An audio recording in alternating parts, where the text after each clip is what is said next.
Afternoon, everybody. Before I start, I think I want to wish everybody a Happy New Year. 祝大家新年快乐，万事如意，跟大家拜个早年。Okay, so I think FSN has got the timing of today's event really spot on. Why do I say that? Because for the Americans, in 2 days, what will happen? They will have a new American president. Trump 2.0 will happen in 2 days. But for a lot of Americans, something bigger is going to happen tomorrow. Does anybody know what happens? Very good. What's going to happen tomorrow? TikTok is going to go dark in the US. And I'm sure we heard a gentleman here say, shout 小红书. Right? For those of you who are following, you would know. A lot of this called TikTok refugee, 难民 from TikTok, are going to 小红书. Yeah, 小红书. Or the American call it red note. I'm not sure whether people understand the irony here. Because of the American actions, Americans are going to 小红书. For those of you who the older generation may know, what exactly is 小红书? 小红书 is the red book, right, that is written to talk about Mao Zedong's philosophy and all his speeches. It's called 小红书, right? But in American, I don't think they can get themselves to say 小红书, so they call it the red note. Red note right now is the most downloaded app in the world. And for those of you who are on 小红书, can I show a hand? Who is on TikTok? Please don't be shy. So who's on 小红书? Who? We got a lot of 小红书 supporters here. So you know, when you go to 小红书, right, everything is in Chinese. So the Americans are going to 小红书, and everything is in Chinese. You have to go to settings, go to me, must change settings, go become English, right? So this is the irony of it, right? Americans are going to the little red book 小红书. So I think that's why the timing is excellent. So that's why my title, which we set up about 2 months ago, we calculated more or less should be there. So, Made in China 2025 versus Trump. Who will win? Very famous picture here. Right? You can't ask for a better picture. Look at the clear blue skies, look at the American flag, and it's flying. You can see all the stars. Right? And you can see a bit of blood also. Right? There can be no better picture. So, even the heavens wanted Trump to win, right? Right? So, not only that, he has got the red sweep. And it makes it very easy for him because everybody, the Congress, the House, it's all under him. It's all with his party. So, he can push through policies, right? So, one would think everything is great, right? Now, Trump can rule the world. He can ask for Canada. He can ask for the Panama Canal. He can have Greenland. Right? We saw that all over the papers the last few days. But this is Trump 2.0. We've been through this movie. We saw the movie. We saw how it ended. This was the headlines that I collated just the day or the few days after he was elected. And I collated it from different newspapers all over the world. The Europeans are worried about that. Singaporeans are saying that the Europeans are worried about it. Reuters are all saying the same thing. Everybody is worried about Trump. Everybody is worried about Trump. And the very day he was elected, headlines all over the world said the same thing. Have you seen this picture? This is G20, the last G20 meeting in Brazil that Biden attended. And what was significant about this picture is there's no Biden. The 全家福, the family picture, did not have Biden because he was fashionably late. Whether on purpose or not, they said, bo chap lah, don't care lah. They just took the 全家福 without him. Right? So I think these are signs of things to come. Right? No show for Joe. Wonderful title. Poetic. Right? I think it also shows how the rest of the world is reacting to Trump 2.0, right? We saw the headlines, we saw the world leaders reacting to Trump second coming, right? But what about us? What about us in Asia? How are we adapting to Trump? So on this, once again, a couple of headlines, right, from around the world. India, China, obviously, they have their historical differences. A couple of years ago, there were even bloodshed along the borders.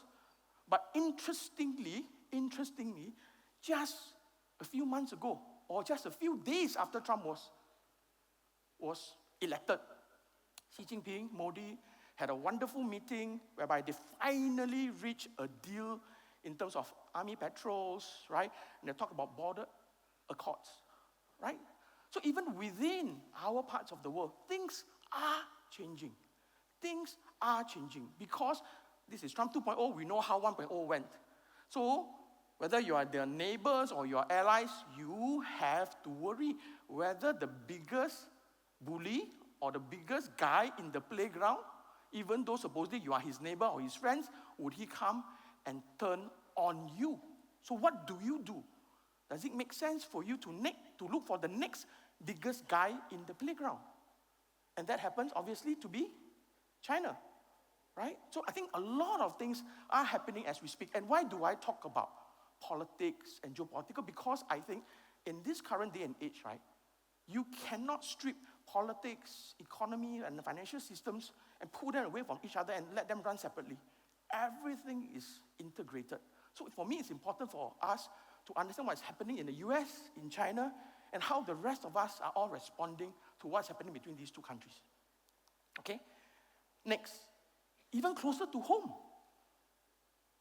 Indonesia just a few days ago announced that they are joining BRICS.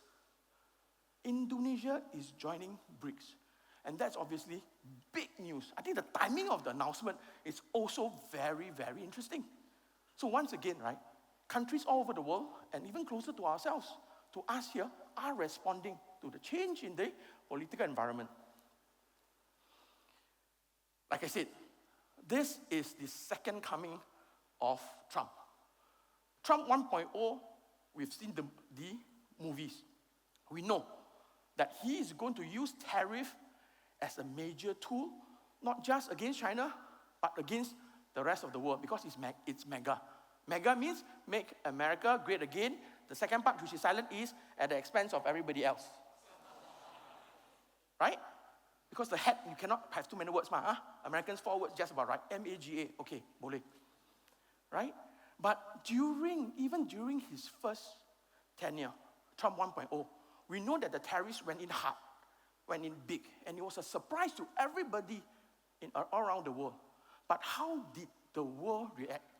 So on this chart here, I've shown 2 lines, right?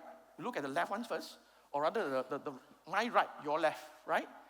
Exports to the US and ASEAN from 2015 to 2022.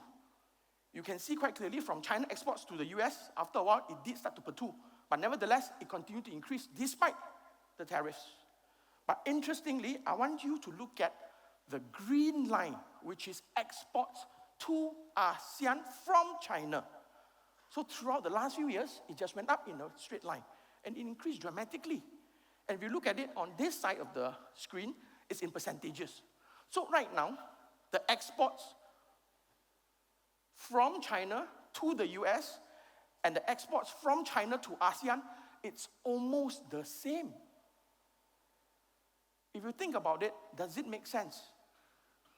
ASEAN people, you, me, Filipinos, the Indonesian, everybody add together, do you think our consumption power is as big as the Americans? Right? The answer is likely it's not as big. But why are the goods coming to ASEAN? Actually, the fact is, the goods going from ASEAN to the US has been increasing. So there's a saying in Chinese, 道高一尺，魔高一丈，上有政策，下有对策. Right? If you have tariff on China, then obviously I ship to other places, there's no tariff, what? And which is near, which I can build factories. So that's where the China Plus One policy comes in, right? So a lot of factories are being built around the world. Vietnam, Malaysia, Indonesia, Philippines, we are all beneficiaries. But a lot of the primary goods are shipped from China to our parts of the world. We may value add to it, and then subsequently we will ship it back to the US. So that's why I think the likely reason why ASEAN exports from China has increased dramatically is because a lot of the goods are using us as a transshipment point or as a value-added destination before finally transshipping back to the US. So the point I want to highlight to you is this. Is Trump going to impose more tariff on China and on the rest of the world? Probably. Because during his campaign trail, he already said as much as 60%, and for everybody else, just for the heck of it, everybody will have 10 to 20%. Right? But the truth of the matter is, it's impossible for America to produce everything because they are not a manufacturing hub. They are not a manufacturing hub. They're not willing to work the kind of hours that the Asian, the Malaysian, the Singaporeans, the Filipinos, the Chinese are willing to work. It's impossible, and they have very, very huge and militant unions. It's very, very difficult.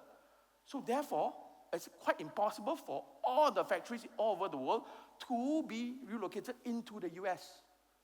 Right? So this is an important point I want to highlight here. Okay? And even if there is tariff, like I said, right? 上有政策,下有对策. Right? There will be ways that people are trying to navigate and mitigate all this system. Okay? So like I said, MAGA we will hear lots of this over the next, hopefully only 4 years. But fingers crossed, who knows? Right? But I think the world in general, like I've shown over the last few charts, whether at a political level, whether at a corporate level, whether at a personal level, things will change. And things will change and adapt accordingly. Okay, like I said, right? This is Trump 2.0. We have seen the first movie. So the market is not really that kanchong. It's not that worried because we know what Trump is like. Today, he wants Canada, he wants Greenland, he wants Mexico, he wants Panama Canal. But, it may not pan out. Okay? Fingers crossed. Next, talk about Made in China 2025. Right? So I think it's quite ironical that today we stand here and we talk about Xiaohongshu, and it's all because the Americans are afraid of TikTok. And obviously, I'm sure all of you have seen the 视频 or the shots, right? Whereby Chiu, a Singaporean, has answered so many questions that Singapore is not part of China, right? Numerous times. But at the end of the day, I think it stems from the fact that they are afraid. And why are they afraid? Which brings me to my next topic. Made in China 2025. This is obviously 2025 now. Just to refresh everybody's memory, Made in China 2025 was a strategic plan and industrial policy that was announced 10 years ago in May of 2015. 10 years ago. 10 years ago, they announced that China is going to focus on 10 key industries. And these are all the industries that I've highlighted here. Bear in mind, this chart is 10-year old. All these are actual materials that was published on People's Daily. So I had to go back 10 years ago to look at the newspaper and cut it out. These are the actual slides that were given out 10 years ago. Right? And why am I showing this chart? Because this was the plan that the Chinese set up 10 years ago. But more importantly is, what are the results? 10 years ago is well and good that you have all these plans, but what are the results? And I think what I've highlighted here is just a sampling of all the 10 key industries that Chinese have set out 10 years ago to say that I want to be the best in these 10 key industries. Some of the key results are as follows. Solar panels. China right now controls 80% of global solar panel production, including polysilicons, solar cells, and modules. China is dominating and has already dominated solar panels. Okay? Electric vehicles. I'm sure all of us are well familiar here. China is obviously the largest producer of electric vehicles in the world, accounting for 60% of global EV sales. And obviously, all the brand names, I'm sure you're very familiar with, BYD and all that. So even, just to add another nugget of information for you. So BYD actually produces more electric vehicle than Tesla. But you look at Tesla market cap, just because it's run by the Americans, look at the difference in market cap, and yet BYD produces more vehicles than Teslas. And the more important thing is this, BYD has vehicles in all segments. You want small one, big one, medium one, SUV, MPV, everything that BYD can give you. But you look at Tesla, how many models do they have? How many models do they have? Obviously, they're a bit of supposedly a quality discount. But I think for those of you who have not been in a BYD vehicle, you should go in and take a look at it. And for those of you who have a chance to go into a Xiaomi SU7, you should go in and take a look at it. I think the quality is actually very, very good. Right? But obviously, there is some misconception there. Right? But I think time will tell. Okay, next. Moving on to the EV supply chain. China obviously now dominates the lithium-ion battery supply chain and accounting for 70% of all EV battery production. All EV production. For those of you who may not be aware of this, for electric vehicle costs, right, close to half of it is the battery. Close to half of it is the battery. And how good is the electric vehicle? How far can it go? How fast can it charge? It all depends on the battery, right? You can take the battery and you brand it BMW, you can brand it Mercedes, you can brand it Volvo, and you can stamp and put a premium price on it. Take the same battery, put it in a BYD, alamak, China made. Unfortunately, this is the world that we're living in. But I think, I'll make a bold prediction here, I think this will change. Because end of the day, the engineering, the intellectual property is all in the battery. And who dominates the battery supply chain? The answer is the Chinese, right? And moving on, rare earths. Rare earth elements, China now controls 60% of rare earth mining and over 80% of refining capacity. And it's very, very difficult to wrestle control from them because rare earth mining and refining is a very, very dirty and pollutive industry. Right? I'm sure the Americans don't want it near their homes. I don't think Europeans want it. So I think this one, the Chinese will continue to dominate. High-speed rail. China obviously operates the world's largest high-speed rail network. How many of you have been on the Shanghai-Beijing high-speed rail? Yes. For those of you who haven't been there, you should try it. If you like the Japanese high-speed rail experience, you should try the Chinese ones. Right? It's excellent. It's excellent. Right? So I think more importantly, right, not only are these specific routes excellent, the network is very, very comprehensive. So much so that the Chinese are exporting this technology globally. Telecommunications. We all know why they are targeting Huawei. The reason is because 5G technology, infrastructure, Huawei is better and more importantly, cheaper than their next biggest competitor, hands down. So they have to stop Huawei. Because if not, all the telecom infrastructure all over the world will be dominated by Huawei. So for those of you who are still wondering, hey, did we talk about autonomous vehicles, 5G, 6G, like 3, 4, 5 years ago? All of a sudden, it just went quiet. The reason is because there's no infrastructure. Because if you don't have 5G, 6G, there won't be any autonomous vehicles. Because imagine you're driving an autonomous vehicle, all of a sudden, internet, no more.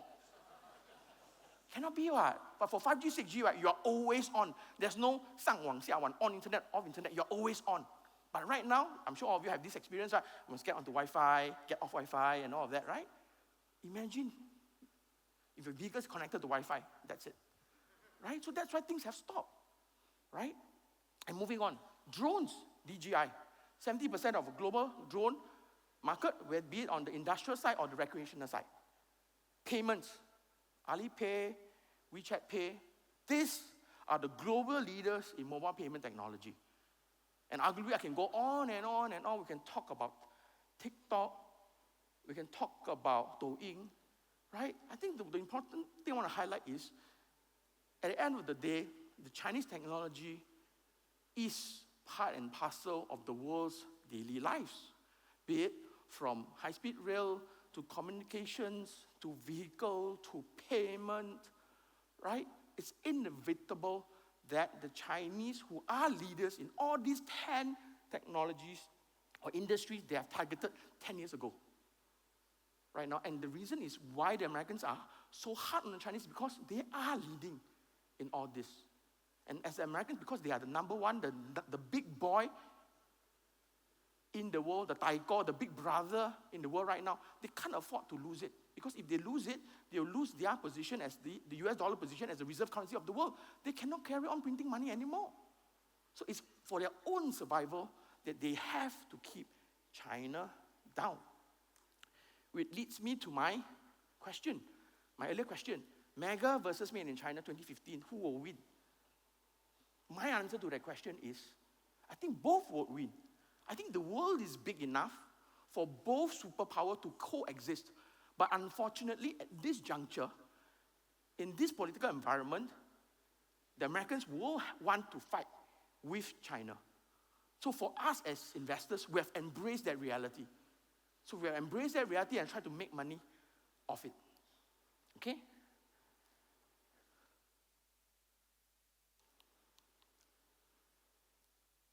Okay, the key drivers for China. Why are we so positive on China at this juncture? Why 2025 are we positive on China? The reasons, very simply, are as follows. If there's one key takeaway all of us can bring out from my presentation is this. There is change in senior leadership thinking in China. I'm sure all of us are well aware about the NIPO getting put at the last minute, Jack Ma, Ma Yun, so afraid in China, they has run to Singapore, and all of that, right? And all the common prosperity policies, the restrictions on the China property sector. But I can tell you this is over. There has been a 180-degree change in the thinking of China senior leadership. I've highlighted here, once again, a newspaper headline from South China Morning Post. Xi Jinping himself, the emperor himself, came out and said that he is going to focus on the economy. Right? He will forgive officials, right, in their attempts to stimulate the economy who may have made some mistakes. He came out and said that. And you look at the date, it's actually September of 2024. September of 2024 was very, very recent. And not only that, in my opinion, because of the change in the senior leadership thinking, there have been key changes in measures that spans across monetary, fiscal, property, and even equity markets. Senior leadership have announced their intention to support China in whatever means possible. So much so that they are even supporting the equity markets. I'm sure all of you have heard the saying, never fight the Fed. Never fight the Fed. Why? Because Fed can print money. They have an unlimited printing press. If they want the market to go up, as long as they print money, the market will go up. I think the same saying can be applied to China as well. Never fight the PBOC. So on this chart behind me, I've shown you the amount of money that the Chinese central government have been putting into the stock market in order to support the equity prices. And you can see, more importantly, as time goes by, it gets more and more and more. Because I think the put option was actually activated in September of 2024 last year. The Chinese government has made it very clear. They make it easy for mutual fund, asset managers, insurers, brokers, for them to buy into the stock market. They said they will provide you cheap funding. You borrow from the central government, you buy into the stock market. If you make money, the profits are yours. You just give me back my capital with very, very little interest rates. So if you are a stockbroker, if you are a prop desk at a bank, if you are an insurance company, or if you're an asset manager, what would you do? Government is giving you cheap loan to buy into the stock market. What would you do? Right?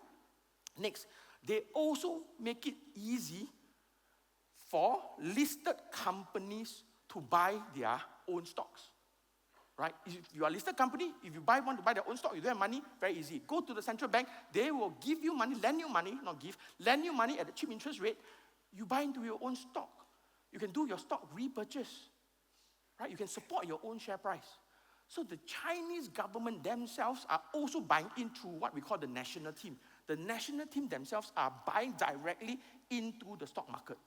So as you can see, whether you are an insurance broker, or you are a broker, you're an insurance company, you are asset managers, government giving you money, whether you're a listed company, government also giving you money, your national team, government also giving you money. So as you can see, over the last few months, we have seen all these different segments of the market have been actively participating. So which means that, once again, the key takeaway, the Chinese senior leadership have changed their thinking 180 degrees from what we may have felt was very, very tight policies 3, 4, 5 years ago, right? All these have changed, and it's all happening within the last few months. And more importantly, I'm sure all of you are well aware, China was actually down for 3 years. Last year was a pretty good year for China. It's up roughly about 15%. But for 2020, but the 3 years before that, 2024 was a good year. 2023, 2022, 2021, China market was down for 3 years. Last year, up 15%. Right? So you can imagine on this chart here, what I showed you are positioning, which means how much China stocks does global fund managers have in their portfolio. So you can see this blue line here, historical low. Historical low. Because whether you're Americans, you're Europeans, or even some Asian fund managers, they've been selling China consistently over the last 3 years, right? So positioning in China stocks are very, very light now. And then some of you may say, hey, if they are light, why should I go in? Why should I go in? But the answer is, to me, is contrary to what most people may think. A stock price may only go down when there's selling pressure. You can only sell what you own, right? You can only sell what you own. But if you don't own Chinese stocks anymore, can you sell China down anymore? I think the answer is no. Because a lot of these foreign fund houses do not have Chinese stocks to sell anymore. Who have been buying the Chinese stock market over the last few months? The answer is the Chinese. Because the Chinese government is giving them cheap loans for them to support the stock market. Right? So that's why positioning in China is light. The foreigners don't have Chinese stocks. The Chinese are only starting to buy Chinese stocks. So to me, I think this is a great time for us, right, who understand the nuances, right, to see through all this nonsense with Trump, the tariff, to understand the true potential of China, to get in at this juncture. Which brings me to my last slide. Last slide. It shows 3 lines, but I want everybody to concentrate on the top line. The top line is the US S&P 500. This is a PE chart, price to earnings ratio chart. You can see US stock market is obviously trading very high. But if you look at the Chinese stock market, which is this blue line here, right? And I've also drawn a green line right across this page. So what is this green line? This green line is the COVID lows price to earnings ratio, which means in April of 2020, when the market was at its lowest point due to COVID, this was what the market was trading at. So do you remember what everybody here was doing in April of 2020? Everybody was under MCO. For me, I'm living in Singapore. So for me in April 2020, I was busy looking around for toilet paper, mask, and hand sanitizer. Right? I think all of us, you can remember, we were all living in that kind of doom and gloom scenario at that point in time. This was what the market was trading at. China was trading at this valuation. Now, China is roughly trading at this current valuation now. But are we at the doom and gloom scenario of April of 2020 during the depths of COVID? I would say a big fat no. It cannot be, right? But yet, China is trading at that valuation, right? And I also want to highlight to you that you will notice that across that green line, China market only spent very, very, very little amount of time underneath the green line before bouncing up very quickly. So to me, I think that's a very, very strong flaw for the Chinese equity market. Okay? With that, I think I've come to the end of my presentation. Thank you very much for your kind patience.